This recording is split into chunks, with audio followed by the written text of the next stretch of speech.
श्री कृष्ण कहते हैं कि दुनिया से क्या लेना है और दुनिया को क्या देना है। कोई ना किसी को कुछ दे पाया है और ना ही कोई किसी से कुछ ले पाया है। अतः दुनिया को छोड़ो और एक बात को गांठ बांध लो कि ये दुनिया किसी को जीने नहीं देती।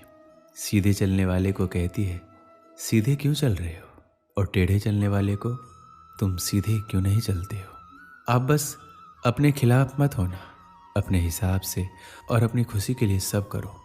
प्रेम को मन में बसा लो, फिर देखना आपको अपनी आत्मा की आवाज़ सुनाई देने लगेगी। देखिए, अगर मुझे ये प्रतीत होता है कि मैं सही हूँ तो फिर चाहे पूरी दुनिया ही क्यों ना, स्वयं मेरे इष्ट भी आकर बोले कि ना करो तो मैं भी उनसे लड़ जाऊँगा। क्यों ना करूँ जब मैं सही हूँ। लेकिन अगर मुझे पता है कि मैं गलत हूँ तो मैं एक छोटे बच्चे से भी डांट सुनने के लिए तैयार हूँ। और अक्सर जब हम दुनिया से हटकर कुछ करने लगते हैं तो दुनिया का आपके खिलाफ होना कोई बड़ी बात नहीं है। अगर आप सही हो तो डटे रहिए। जो आज आपकी बुराइयां कर रहे हैं कल वही आपके गुणगान करेंगे और दूसरों को आपकी सफलता के किस्से सुनाते नहीं थकेंगे। जब सारी दुनिया आपके खिलाफ होने लगे आपको तब भी वही करना चाहिए जो आपका दिल कहता है और जो आपके परिवार और आपके लिए सही हो। आपको काम करते ही रहना चाहिए। एक समय ऐसा आता है कि दुनिया भी आपके साथ ही चलने लगती है।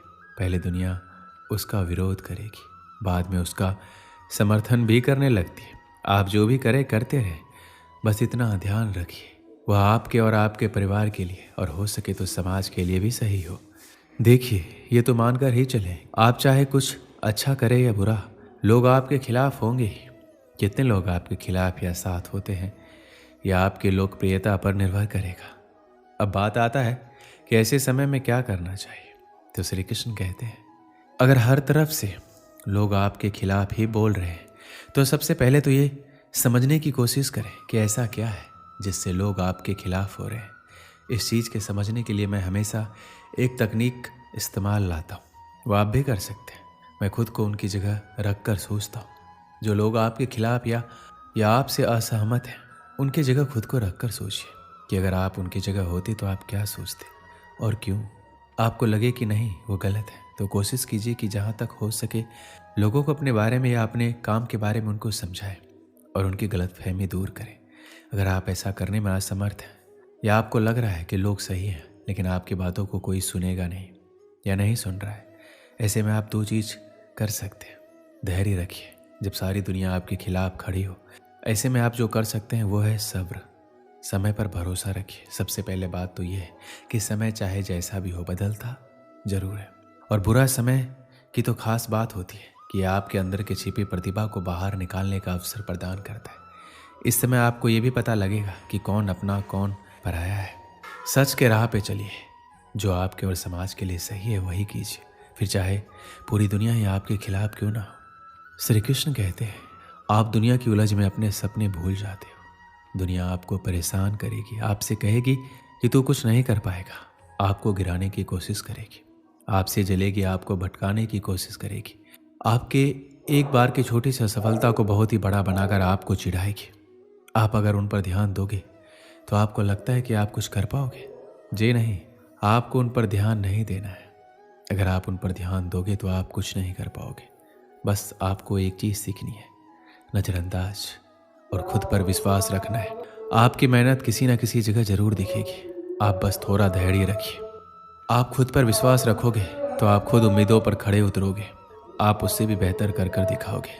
और अभी तक आपके जीवन में दुनिया का प्रेशर नहीं आया है तो अभी तक सफलता के रास्ते पर आप हो ही नहीं। आप भविष्य में एक चमत्कार से अत्यधिक सफल हो जाते हैं। आप अपने देश में एक सुपरस्टार, एक रोल मॉडल बन जाते हैं। हर जगह आपके बारे में चर्चा है, लोग आपको जानना चाहते हैं। जब आप अपनी आत्मकथा लिखने का फैसला करते हैं, लेकिन जब आप अपनी आत्मकथा लिखने बैठते हैं तो आप समझते हैं कि आपने ऐसा कुछ नहीं किया जिससे आपको सफलता मिली। आप समझते हैं आपको ये सफलता सिर्फ एक संयोग से मिली है। अगर आपको सफलता के द्वार में जाना है तो आपको सारी हदें पार करनी ही होगी। आपकी जो भी खराब आदतें हो सारी आदतें को छोड़ना है और आपको अच्छी आदतें अपनानी ही होगी। आप कहीं से कुछ भी चीज़ को सीखें तो उसे आप एक बार अपना कर जरूर देखिए। ज़्यादा नहीं तो सिर्फ 10 दिन तो करो। लाखों विद्यार्थियों की ये बुरी चीज़ है कि उन्हें ज्ञान फालतू का लगता है और कुछ लोगों को अच्छा लगता है, तो उन्हें अपनाना नहीं है। विद्यार्थियों को सफलता के रास्ते पर दिन कुछ नया करते रहना बहुत ज़रूरी है और धीरे धीरे खुद को बदलना भी ज़रूरी है। पर बहुत लोग इसे नज़रअंदाज करते हैं और एक समय के बाद सपनों को भूल के इसी ज़िंदगी में उलझ जाते हैं। कोई भी व्यक्ति आपका सहयोग तब करेगा जब आपके पास कुछ लेने के लिए है। इसलिए जब पूरी दुनिया आपके खिलाफ हो जाए तो ये ऐसा वक्त है जहां आपको अपनी कमजोरियों को हटाने का अवसर है। दूसरे दृष्टिकोण में आपको अकेले चलने का एक अवसर भी प्राप्त होता है, जिसमें आप स्वयं आत्मनिर्भर बनकर अकेले लक्ष्य की ओर चलने का प्रयास करते हैं।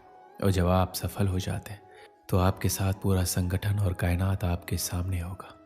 जब हर चीज़ आपके खिलाफ हो रही हो तो आपको आगे बढ़ते रहना चाहिए और बिना प्रेरणाहीन हुए अपनी गलतियों का विश्लेषण करते हुए, अपने कमज़ोर बिंदुओं का मूल्यांकन करते हुए, अपनी कार्रवाई के फल के बारे में सोचे बिना लगातार विफलताओं से सुधार कर सीखना होगा। ये ध्यान में रखते हुए कि एक दिन जब आप सफल हो जाएंगे तो आपको प्रेरित करने के लिए कहा जाएगा, तो आपके पास अपनी पुस्तक के लिए पर्याप्त सामग्री होगी। इसलिए यदि आप महसूस कर रहे हैं कि सब कुछ आपके खिलाफ हो रहा है तो इस पल में भगवान को धन्यवाद करें, क्योंकि वह आपको अपनी आत्मकथा के लिए पर्याप्त सामग्री दे रहा है। आपके जीवन में जो भी समस्या है वह एक न एक दिन जरूर दूर होगा और आपको कभी भी हार नहीं माननी चाहिए। आप अपने जीवन में हर विफलता के साथ विकसित होते हैं। आप निश्चित रूप से अपने आप में एक बदलाव महसूस करेंगे, इसलिए काम करते रहें और कोशिश करना कभी ना छोड़ें। आप निश्चित रूप से सफल होंगे। काशी में एक संत रहते थे। उनके आश्रम में कई शिष्य अध्ययन करते थे। कुछ शिष्य की इच्छा पूरी होने पर एक दिन संत ने उन्हें बुलाकर कहा कि अब तुम लोगों को समाज के कठोर नियमों का पालन करते हुए विनम्रता से समाज की सेवा करनी होगी। तो एक शिष्य ने कहा, गुरुदेव, हर समय विनम्रता से काम नहीं चलता। तो संत समझ गए कि अभी भी इसमें अभिमान मौजूद है। थोड़ी देर बाद मौन रहने के बाद उन्होंने कहा, जरा मेरे मुंह के अंदर ध्यान से देखकर बताओ कि कितने दांत रह गए हैं। बारी बारी से सभी शिष्यों ने संत का मुंह देखा और एक साथ बोले कि आपके सभी दांत टूट चुके हैं। तो संत ने कहा कि जीभ है या नहीं। तो शिष्यों ने समझा कि गुरुजी मजाक कर रहे हैं और बोले, उसे देखने की जरूरत नहीं है, जीभ अंत तक साथ रहती है। उसने कहा, यह बहुत ही अजीब बात है। जीभ जन्म से मृत्यु तक साथ रहती है और दांत जो बाद में आते हैं वो पहले ही छोड़ जाते हैं, जबकि उनको बाद में जाना चाहिए। आखिर ऐसा क्यों होता है? संत ने कहा, नहीं भगत, इसका जवाब इतना आसान नहीं है जितना तुम समझ रहे हो। जीभ इसलिए साथ नहीं छोड़ती क्योंकि उसमें लोच है। वो विनम्र होकर अंदर पड़ी रहती है क्योंकि उसमें किसी तरह का अहंकार नहीं है। उसमें विनम्रता से सब कुछ सहने की शक्ति है, इसलिए वह हमारा हमेशा साथ देती है। जबकि दांत बहुत कठोर होते हैं और उन्हें अपने कठोरता पर अभिमान होता है। वह जानते हैं कि उनके कारण इंसान की खूबसूरती बढ़ती है, इसलिए वह बहुत कठोर होते हैं और उनका यही अहंकार और कठोरता उनकी बर्बादी का कारण बनते हैं। इसलिए तुम्हें यदि समाज की सेवा गरिमा के साथ करनी है तो जीभ की तरह विनम्र बनकर नियमों का पालन करो, क्योंकि विनम्रता ही हमें जानवरों से अलग करता है। बस इस बात को ध्यान रखें कि हमारी विनम्रता हमारी कायरता ना समझी जाए। दोस्तों, इस वीडियो में बस इतना ही। मिलते हैं अगली वीडियो में। अपना ख्याल रखिएगा। जय श्री कृष्ण।